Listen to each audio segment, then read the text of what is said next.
There's something I've been sitting with, and it's been moving through me in a way that feels deeper than just understanding it. It started with reading Anna, Voice of the Magdalens by Claire Hartsong with Catherine Ann Clement, and something about the Essenes and what they spoke about as cellular regeneration. Hi, I'm Caroline Rena, a spiritual alchemist and the host of Awakening Soul Divinity podcast. As I sat with it, I could feel this wasn't about the body in the way that we've been taught, this cellular regeneration. It felt like something in me was actually recognizing it. I spent most of my life becoming aware of what I was holding in my body, the stored emotional energy, the patterns in my nervous system, the ways I would override myself without even realizing it, like I shared in the last video, where I made the decision to follow my intuition and step away instead of doing what I had always done and trying to stay in relationship. And that awareness has changed everything for me and in me. But what I'm starting to see now is there comes a point where it's no longer about releasing. It's about what happens when I stop holding myself the way I've been holding myself. So, what does that actually mean? For me, it started showing up in really small ways.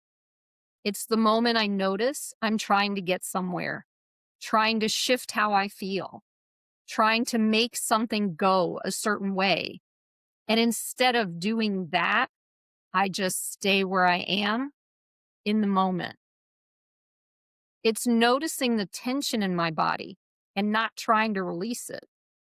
It's feeling frustration and not needing it to go away. It's seeing where I'm holding an expectation and not following it. It's subtle. It's not something I do, which I've been doing my whole life. It's something I stop doing. And what I've been finding is when I stop holding myself in those ways, something in me starts to settle on its own. Not because I made it happen, but because I'm no longer interfering with it. These are huge discoveries, especially for us as humans.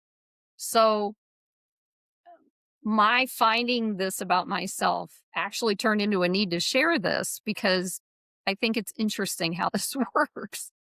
So, one thing in my own life, I started noticing this in something really simple, and I was driving, feeling frustrated when things weren't moving the way I wanted them to, when people were peopling in the way they were driving, in wanting my day to go a certain way, feeling that subtle tension of needing things to cooperate. And even when I was aware of it, I was still trying to shift it.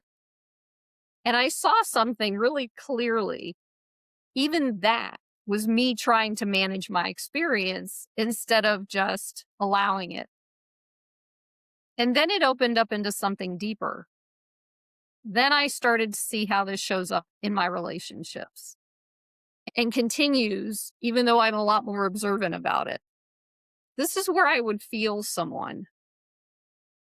And as an empath, like deep, I see their depth. I recognize who they could be beneath everything that they've been through. And without even realizing it, I step into a space of wanting to support that.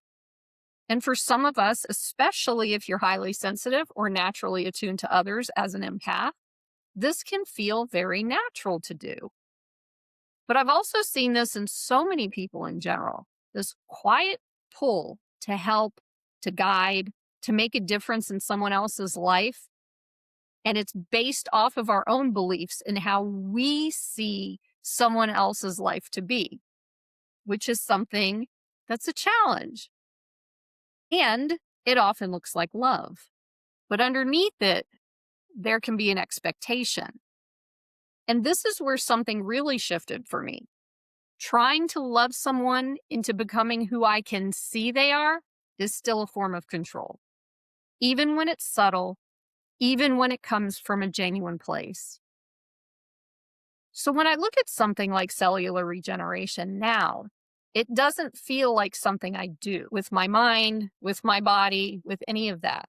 It feels like what naturally happens when I stop holding expectation, outcome, the need to fix, the need for something to change, because all of that creates tension in the body.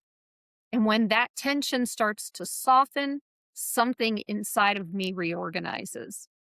Not because I made it happen, but because I stopped interfering.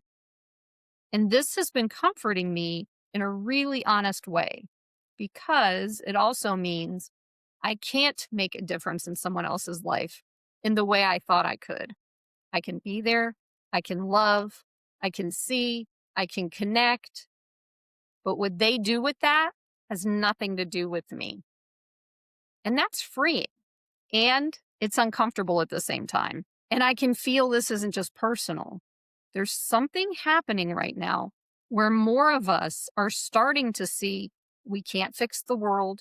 We can't carry people into their own awakening. We can't hold everything together for everyone.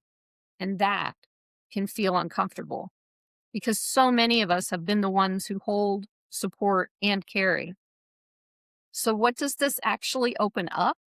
It opens up a different way of being where I can still love, I can still see, I can still connect, I can still be present without needing anything to come from it. And this is where being human comes in for me because I still feel things. I still have moments where I want something to go a certain way. I still notice the pull to help, to fix, to hold, but I don't have to override myself in those moments anymore. I can feel it and stay where I am.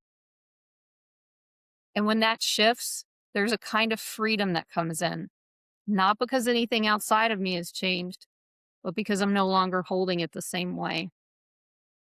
And maybe that's what this is really about, not becoming something new, but allowing what's already here to move freely. If something in this connected for you, just stay with that. You don't have to do anything with it. I'll see you in the next video.